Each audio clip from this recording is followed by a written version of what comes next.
நம்ம இன்னைக்கு இந்த வீடியோவில் நம்ம நாட்டில் இருக்கிற மிகவும் நீளமான 10 நதிகளை பற்றி தான் பார்க்க போகிறோம். வாங்க வீடியோக்குள்ள போகலாம். இதில் முதலாவதாக இருக்கிறது கங்கை தான். இது உத்தரகாண்ட் மாநிலத்தில் இருக்கிற கங்கோத்ரி பனிப்பாறைகளிலிருந்து உருவாகுது. இந்தியாவில் மிக நீளமான நதியாகவும் புனித நதியாகவும் இது இருக்குது. உத்தரகாண்ட், உத்தரப்பிரதேசம், பீகார், மேற்கு வங்காளம் உள்ளிட்ட பல மாநிலங்கள் வழியாக இது வருது. கங்கை நதியின் நீளம் மட்டுமே சுமாராக 2525 கிலோமீட்டர். வங்காளதேசத்தின் வழியாக பயணித்து வங்காள விரிகுடாவில் கலக்குது. வங்காளதேசத்தில் இதுக்கு பெயர் பத்மா நதி அப்படின்னு சொல்லுவாங்க. அடுத்ததாக கோதாவரி. இது கங்கைக்கு அடுத்தபடியாக இருக்கிற இரண்டாவது மிகப்பெரிய நதி. இதனுடைய நீளம் தோராயமாக 1465 கிலோமீட்டர். மராட்டியத்தில் மேற்கு தொடர்ச்சி மலையில் அமைந்திருக்கிற திரிம்பக் அப்படிங்கிற இடத்துல உருவாகி மராட்டியம், கர்நாடகா, ஆந்திரா ஆகிய மாநிலங்களை கடந்து வங்காள விரிகுடாவில் கலக்குது. இதுவும் கலாச்சாரம் மற்றும் பொருளாதாரத்தில் முக்கிய பங்கு வகிக்குது. அடுத்ததா கிருஷ்ணா நதி. இந்தியாவின் 3வது மிகப்பெரிய நதி. மராட்டிய மாநிலத்தில் மேற்கு தொடர்ச்சி மலையில் உருவாகுது. இந்த நதி மராட்டியம், கர்நாடகா, ஆந்திரா வழியாக பாய்ந்தோடி வங்காள விரிகுடாவில் கலக்குது.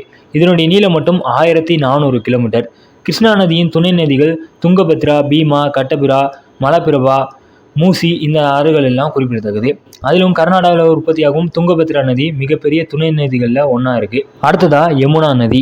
இது 1376 கிலோமீட்டர் நீளம் கொண்ட 4வது மிகப்பெரிய நதியாகும். உத்தரகாண்ட் மாநிலத்தில் இருக்கிற உத்தரகாசி மாவட்டத்தில் அமைந்துள்ள யமுனோத்திரி பனிப்பாறைகளிலிருந்து உருவாகுது. இது கங்கையின் துணை நதியாகும். இது இமாச்சல் பிரதேஷ், ஹரியானா, டெல்லி மற்றும் உத்தரப்பிரதேசம் வழியாக பாய்ந்து கங்கை நதியோட கலக்குது. அடுத்ததாக நர்மதா நதி. இது தோராயமாக 1312 கிலோமீட்டர் தூரம் வரைக்கும் இருக்குது. மத்திய பிரதேசத்தில் இருக்கிற அமர்கண்ட பகுதியில் உருவாகுது. இது மத்திய பிரதேசம், மராட்டியம் மற்றும் குஜராத் மாநிலம் வழியாக மேற்கு நோக்கி பாய்ந்து அரபிக்கடலில் கலக்குது. இந்தியாவின் மத்திய பகுதியில் அமைந்திருக்கும் ஏராளமான இடங்கள் செழிப்பதற்கு இந்த நதி மிக முக்கிய காரணமாக இருக்குது. நீர்ப்பாசனம், நீர்மின் உற்பத்தி மற்றும் நீர் விநியோகத்திற்கு இந்த ஆற்றின் குறுக்கே பல அணைகள், நீர்த்தேக்கங்களும் கட்டப்பட்டிருக்கு. அடுத்ததாக சிந்து நதி. இது பாகிஸ்தான் பகுதிக்குள்ளே தான் பிரதானமாக பாய்ந்து ஓடுது. திபெத்திய பீடபூமியில் இருக்கிற மனசரோவர் அப்படிங்கிற ஏரியிலிருந்து உருவாகி லடாக் மற்றும் ஜம்மு காஷ்மீரின் சில பகுதிகள் வழியாக பாய்ந்து பாகிஸ்தானை அடைஞ்சு கடைசியாக அரபிக்கடலில் கலக்குது. இந்த நதியின் மொத்த நீளம் சுமாராக 3180 கிலோமீட்டர். ஆனால் இந்தியா வழியாக சுமாராக 800 கிலோமீட்டர் நீளம் தான் பாய்ந்தோடுது. அடுத்ததாக பிரம்மபுத்திரா நதி. இமயமலையில் கைலாஸ் மலைக்கு பக்கத்தில் இருக்கிற பனிப்பாறையிலிருந்து உருவாகுது. இந்த பகுதி சீனாவில் இருக்குது. பிரம்மபுத்திரா நதியின் மொத்த நீளம் தோராயமாக 2900 கிலோமீட்டர். ஆனால் இந்தியாவில் 918 கிலோமீட்டர் மட்டும்தான் பயணிக்குது.